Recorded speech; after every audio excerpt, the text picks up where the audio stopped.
पश्चिम बंगाल की राजनीति एक बार फिर हलचल में है। तृणमूल कांग्रेस टीएमसी ने अपने ही विधायक हुमायूं कबीर को पार्टी से निलंबित कर दिया है और इस फैसले ने न सिर्फ सियासी बयानबाजी तेज कर दी है, बल्कि राज्य के मुस्लिम बहुल इलाकों की राजनीति को भी हिला दिया है। मामला तब शुरू हुआ जब कबीर ने ये घोषणा की कि वे 6 दिसंबर को मुर्शिदाबाद जिले में एक मस्जिद का शिलान्यास करेंगे, जो कि उनके शब्दों में एक बाबरी स्टाइल मॉडल मस्जिद होगी। चुनावी मौसम के बीच इस बयान ने बंगाल की राजनीति में भूचाल ला दिया। टीएमसी ने इसे सीधी सांप्रदायिक राजनीति करार देते हुए कबीर को तत्काल प्रभाव से निलंबित कर दिया। पार्टी के वरिष्ठ नेताओं फिरहाद हकीम, कुणाल घोष और अन्य ने कहा कि ये कदम पार्टी लाइन के खिलाफ है और इससे चुनाव से पहले राज्य में अनावश्यक कम्युनल टेंशन हो सकता है। टीएमसी का कहना है कि वे किसी भी कीमत पर धार्मिक ध्रुवीकरण की राजनीति को स्थान नहीं देना चाहती। आगे बढ़ने से पहले चैनल को सब्सक्राइब कर लीजिए ताकि कोई भी ब्रेकिंग न्यूज़ आपसे मिस ना हो। लेकिन कहानी यहीं खत्म नहीं होती। निलंबन के तुरंत बाद हुमायूं कबीर ने बड़ा दावा कर दिया। उन्होंने कहा कि वे 22 दिसंबर को एक नई राजनीतिक पार्टी लॉन्च करेंगे और आने वाले चुनावों में 135 सीटों पर उम्मीदवार खड़े करेंगे। ये संख्या छोटी नहीं है। ये टीएमसी के मुस्लिम वोट बैंक पर सीधा खतरा बनती दिखाई दे रही है। कबीर ने टीएमसी पर गंभीर आरोप लगाए। उनका कहना है कि टीएमसी सिर्फ दिखावा करती है कि वो मुस्लिम हितों के लिए काम करती है, लेकिन जमीन पर असल काम नहीं करती। उन्होंने कहा कि मस्जिद का निर्माण उनकी निजी जमीन पर और स्थानीय समुदाय की इच्छा पर आधारित है।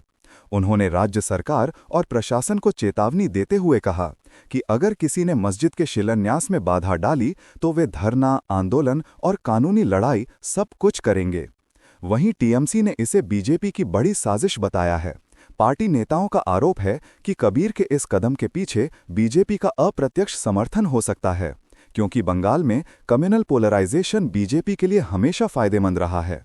अब जब चुनाव नजदीक हैं, 6 दिसंबर जैसे संवेदनशील दिन पर मस्जिद शिलान्यास की घोषणा को टीएमसी एक तरह की राजनीतिक चाल मान रही है। राजनीतिक विश्लेषकों का मानना है कि ये विवाद सीधे तौर पर बंगाल की माइनॉरिटी पॉलिटिक्स पर असर डाल सकता है।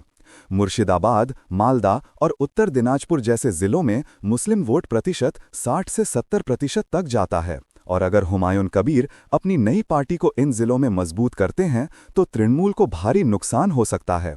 ये वही इलाका है जिसे टीएमसी अपनी सेफ जोन मानती रही है। इस विवाद का तीसरा पहलू ये है कि राज्य में पहले से ही कम्युनल विभाजन के आरोप लगते रहे हैं। बीजेपी बार बार टीएमसी पर माइनॉरिटी अपीजमेंट का आरोप लगाती है, जबकि टीएमसी बीजेपी को कम्युनल पॉलिटिक्स का चेहरा बताती है। अब कबीर के विवाद ने इन आरोपों की आग को और भड़का दिया है। सोशल मीडिया पर भी ये बहस तेज है। कुछ लोग कबीर का समर्थन कर रहे हैं कि धार्मिक स्वतंत्रता सबका अधिकार है, तो वहीं दूसरी तरफ कई लोग कह रहे हैं कि चुनाव के ठीक पहले इस तरह की घोषणा सिर्फ राजनीति है। सबसे अहम सवाल ये उठता है कि क्या हुमायूं कबीर की नई पार्टी टीएमसी के वोट बैंक को तोड़ेगी? कई राजनीतिक पंडितों का कहना है कि अगर कबीर को 3 से 5% वोट भी मिल जाते हैं तो इसका सीधा फायदा बीजेपी या कांग्रेस को मिल सकता है और कुछ सीटों पर तो बीजेपी को भी अप्रत्यक्ष फायदा पहुंच सकता है। यानी कि ये विवाद सिर्फ एक मस्जिद निर्माण तक सीमित नहीं, ये बंगाल के चुनावी गणित को हिला देने वाला कदम साबित हो सकता है। आगे बढ़ने से पहले चैनल को सब्सक्राइब कर लीजिए ताकि कोई भी ब्रेकिंग न्यूज़ आपसे मिस ना हो।